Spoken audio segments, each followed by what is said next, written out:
Baik, terima kasih. Assalamualaikum warahmatullahi wabarakatuh. Selamat siang dalam salam sejahtera untuk kita semua. Jadi seperti yang saya duga, bahwa dari awal saya katakan pasti akan maju ke meja persidangan. Ya. Kalau JPU sudah menerima SPDP, beralih kepada JPU, pasti akan menyiapkan dakwaannya setelah dianalisis semua posisi kasus. Nah sekarang saya lihat tadi pagi kalau nggak salah sudah masuk dalam agenda persidangan. Ya kita bersyukur bahwa yang mengikuti agenda persidangan datang untuk mengikuti dan menghormati hukum. Itu yang pertama dulu ya. Kemudian yang kedua, di dalam substansi daripada dakwaan yang disampaikan oleh jaksa, kalau nggak salah saya mendengar itu ada pasal 369 ayat 1 ya, junto 55 penyertaan. Itu nggak jauh dari dugaan saya, rupanya dari 368 muncul ke 369. Itu kan hak daripada JPU untuk melihat posisi kasus ini, kemudian menerapkan pasal itu. Jadi kalau JPU sudah menerapkan pasal itu untuk membuat dakwaan itu sudah nggak main-main, berdasarkan analisis fakta yang dia terima dari hasil penyidikan dari Polda. Itu yang kedua. Kemudian yang ketiga, ini kan disampaikan dalam agenda persidangan. Suatu hal yang biasa, lumrah dan manusiawi, kalau pada saat dakwaan itu disampaikan oleh JPU, kemudian dari pihak yang merasa sebagai terlapor atau terdakwa, itu ada hal yang bertentangan menurut hemat dia, menurut pengetahuan dia, yang dia alami dan dirasakan, itu sah-sah saja. Tentunya apa yang pernah saya katakan kepada media, ini tugas dan tanggung jawab daripada kuasa hukumnya untuk menyiapkan eksepsi ya, untuk menjawab, untuk menanggapi nota keberatan daripada mereka terhadap dakwaan jaksa. Nanti tinggal kita lihat dalam agenda persidangan tersebutnya. Kemudian dengan eksepsi yang telah diberikan ini, apa kembali yang disampaikan oleh jaksa untuk menanggapi ini? Ya, rule daripada substansi permasalahan di agenda persidangan. Tinggal kita lihat saja, kuat nggak kira-kira ya pihak Bahmid untuk mengeluarkan eksepsinya. Tentu jangan asal eksepsi.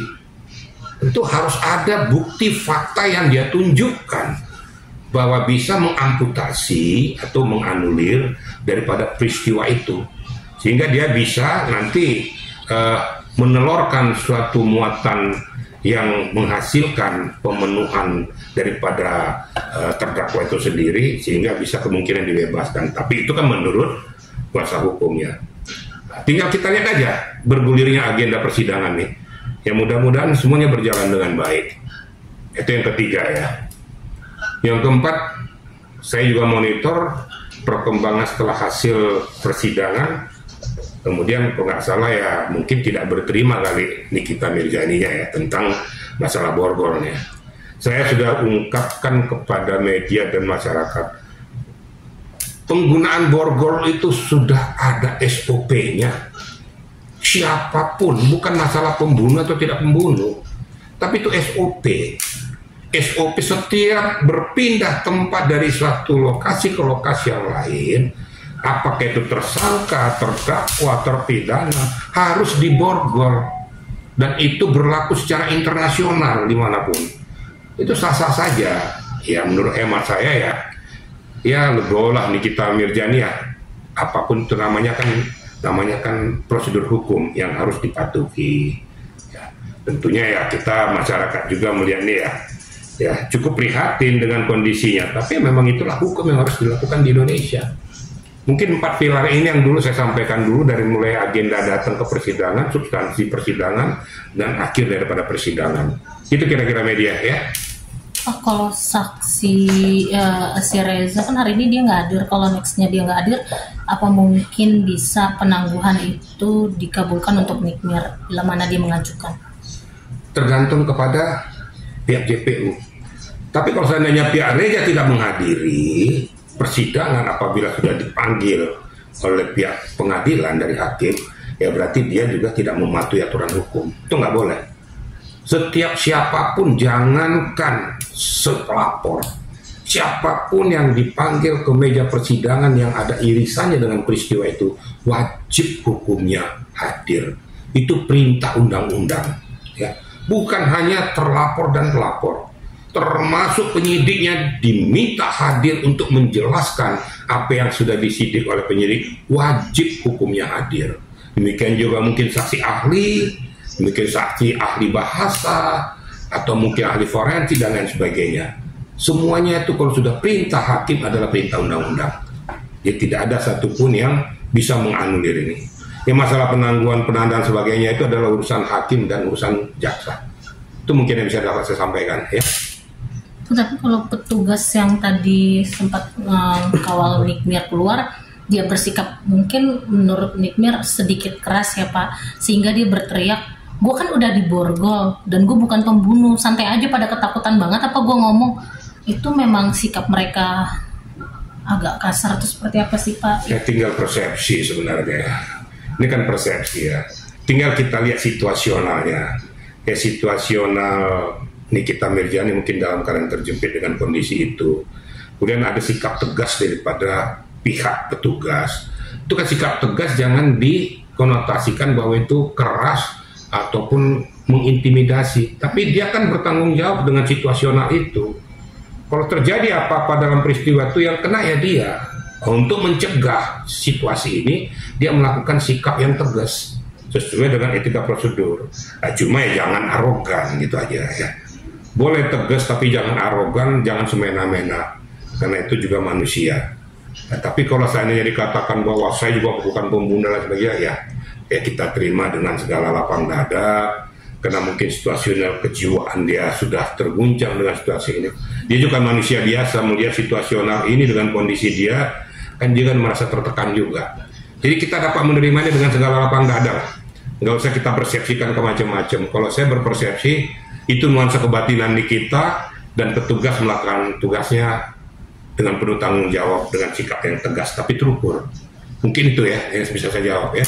Pak, pas pembacaan dakwaan juga Nikmir sebut bahwa nama yang sering tersebut di berkas-berkas tersebut yang saat dibacakan itu lebih banyak muncul nama-nama adoptif gitu Pak. Tapi kenapa yang ditangkap malah saya, adoptif malah enggak gitu. Itu kan persepsi kita ya. Nanti kita serahkan aja kepada, nanti kan agenda persidangan berjalan. Nah kalau memang seperti itu cerita dan peristiwanya, bisa nggak kuasa hukumnya menunjukkan, membuktikan ada relevansinya dengan dokter nggak? Ini kan semuanya kan berbicara dengan data dan fakta. Kalau memang bisa dibuktikan dengan data dan fakta, pasti akan diperiksa. Hakim akan memerintahkan kepada jaksa untuk meneliti ulang peristiwa ini. Tentu nanti akan serahkan pada penyidik di mana sih relevansinya, irisannya, sosok daripada seorang dokter dengan peristiwa ini, atau mungkin dengan orang-orang yang lain yang terikut dalam peristiwa ini. Nah nanti saya bilang dalam eksepsi, inilah saya bilang berkali-kali, tolong kuasa hukum Nikita ini secara maksimal mengungkapkan itu. Siapa-siapa yang ada relevansinya di dalam peristiwa ini, kemudian posisi Nikita di mana, kemudian sisa yang disebutkan itu di mana, sehingga nanti hakim akan bisa menilai, menganalisa posisi kasus yang sebenarnya. Saya kan sudah sampaikan berkali-kali bahwa dalam peristiwa di dalam persidangan ini, itu kita belum bisa mengatakan bahwa seorang Nikita itu sudah sah secara hukum. Ini kan tunggu dulu keputusan akhir yang berkekuatan hukum tetap. Agenda persidangan sedang berjalan. Nah ini adu pembuktian, adu data, adu fakta antara kuasa hukum terlapor dan pelapor serta JPU yang mengeluarkan dakwaannya sampai nanti mengeluarkan tuntutannya. Mungkin itu yang dapat saya sampaikan. Jadi sehingga marilah sama-sama kita melihat pokok persidangan nih. Yang penting bagi saya bahwa kalau betul-betul kita kuasa hukum cari data bukti, bukan strategi, tapi data bukti dan kenyataan yang fakta di lapangan. Kenapa sampai terjadi peristiwa bahwa Nikita ini dituduhkan saat sekarang ini melakukan tindak pemerasan. Apalagi saya lihat ada tambahnya dengan Yunto 55 itu dan ada irisannya dengan TPPU. Itu mungkin dapat saya sampaikan kepada media biar masyarakat juga memahami inilah etika prosedur hukum yang harus kita patuhi. Ya. kurang lebihnya memang ada yang mengenakan dan ada yang tidak mengenakan, tapi itulah hukum yang harus kita terima. Kira-kira itu ya, kira-kira ya. Oke?